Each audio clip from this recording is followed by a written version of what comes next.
Harga BBM, kayaknya ini topik yang nggak pernah ada habisnya ya di Indonesia. Ini bukan cuma soal angka di pom bensin loh, tapi ini soal tarik ulur antara tekanan ekonomi dunia sama nasib dompet kita semua. Yuk kita bedah sama-sama dilema yang satu ini. Jadi, kenapa nih kok tiba-tiba semua orang ngomongin harga BBM lagi? Rasanya baru kemarin kita bahas ini, sekarang muncul lagi. Tapi kali ini ada faktor-faktor baru yang bikin situasinya makin panas. Kita cari tahu yuk, ada apa sebenarnya? Oke, biar kita semua paham ceritanya dari awal sampai akhir, kita akan telusuri 5 bagian utama. Kita mulai dari pemicunya di tingkat global, terus kita lihat janji pemerintah buat jadi tameng kita.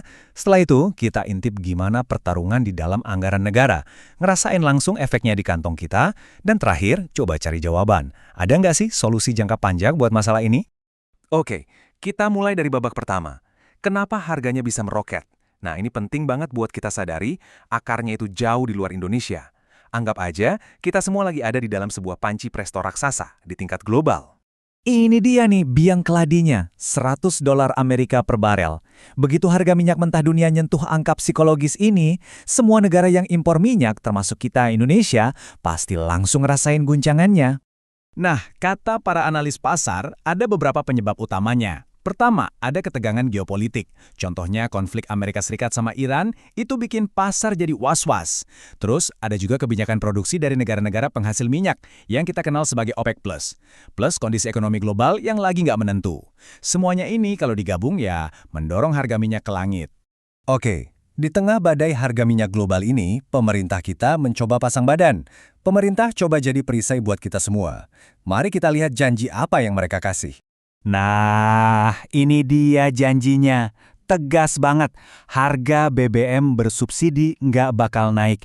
Pemerintah bilang kalau anggaran negara kita cukup kuat kok buat nahan gejolak ini. Wah, ini janji yang besar banget ya. Terus, kenapa sih pemerintah sampai segitunya nahan harga BBM? Jawabannya ada di angka ini. Lebih dari setengah kekuatan ekonomi negara kita, tepatnya 56%, itu datangnya dari belanja kita semua, dari konsumsi rumah tangga. Jadi, menjaga daya beli masyarakat itu bukan sekedar janji manis, tapi ini strategi vital biar ekonomi kita tetap jalan. Tapi, disinilah ceritanya jadi rumit. Di satu sisi ada janji yang melegakan, tapi di sisi lain ada realita anggaran negara. Pertanyaan besarnya, emang APBN kita sanggup nanggung beban sebesar ini? Ini pertaruhan yang risikonya tinggi banget. Di sini kita bisa lihat ada dua cerita yang saling bertolak belakang. Pemerintah bilang, tenang, anggaran kita aman. Tapi, para ekonom justru bilang, tunggu dulu, ini nggak mungkin tanpa ada yang dikorbankan. Nah loh, jadi siapa yang benar? Dan apa yang bakal jadi korban? Salah seorang analis ekonomi namanya Ferry ngasih argumen yang spesifik banget. Menurut dia, satu-satunya cara supaya anggarannya cukup itu ya dengan memotong pos pengeluaran besar yang lain. Dan dia nunjuk satu program, yaitu program makan bergizi gratis, sebagai kemungkinan yang bisa dikorbankan. Jadi, bisa kita rangkum nih kekhawatiran para analis jadi 3 poin utama. Defisit anggaran kita membengkak, ada potensi lubang sampai 300 triliun rupiah buat nombokin subsidi, dan yang paling serem, ada ancaman inflasi 2 digit dari sektor-sektor yang nggak dapat subsidi. Oke, kita tinggalkan dulu perdebatan kebijakan yang mungkin bikin pusing. Sekarang kita bahas bagian yang paling kita rasakan. Gimana dampaknya ke kehidupan kita sehari-hari. Karena ujung-ujungnya kan, ini soal isi dompet kita. Ini penting banget buat dicatat ya. Janji pemerintah buat naikin harga itu cuma buat BBM bersubsidi, kayak Pertalite dan solar. Nah, buat BBM yang non-subsidi, contohnya Pertamina Dex, Menteri ESDM Bahlil Lahadalia udah ngasih sinyal kalau bakal ada penyesuaian harga. Tahu sendiri kan maksudnya apa? Dan lihat deh angka-angka ini. Ini nunjukin seberapa besar komitmen pemerintah. Baru 3 bulan pertama tahun ini aja, kita udah minum hampir 1/4 dari total jatah Pertalite dan solar setahun. Ini bukan angka kecil loh. Ini pengeluaran negara yang luar biasa besar cuma buat mastiin harga di SPBU tetap terjangkau.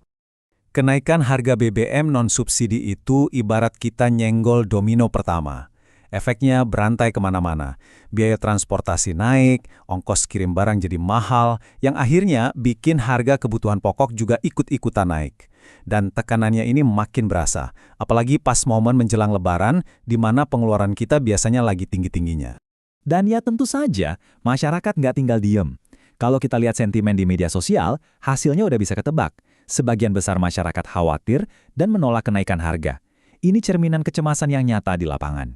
Jadi gimana caranya kita keluar dari lingkaran setan ini? Jelas banget kalau nahan harga pakai subsidi terus-terusan itu bukan solusi permanen. Nah, di bagian terakhir ini kita coba lihat, ada nggak sih cetak biru atau rencana jangka panjang yang ditawarkan para ahli buat masa depan energi kita? Ternyata ada sekelompok lembaga pemikir yang tergabung dalam Forum Pengembangan Kebijakan Transisi Energi. Mereka ini udah nyodorin serangkaian rekomendasi ke pemerintah. Intinya, mereka bilang kita butuh perubahan yang mendasar banget dalam cara kita ngelola energi. Inti dari saran mereka itu ada 4 langkah besar. Pertama, subsidinya harus dirombak total, biar cuma diterima sama orang yang benar-benar butuh. Kedua, perbaiki aturan mainnya, biar orang tertarik investasi di energi terbarukan. Ketiga, suntik dana yang serius buat riset dan teknologi energi bersih. Dan yang terakhir, pastikan proses transisi ini adil dengan menjaga standar lingkungan dan sosial yang tinggi. Pada akhirnya, kita semua dihadapkan pada satu pertanyaan yang fundamental. Kebijakan saat ini mungkin bisa melindungi dompet kita untuk sementara. Tapi, kita harus berani bertanya, apa harga yang harus kita bayar di masa depan? Baik itu untuk kesehatan keuangan negara maupun untuk kelestarian lingkungan kita.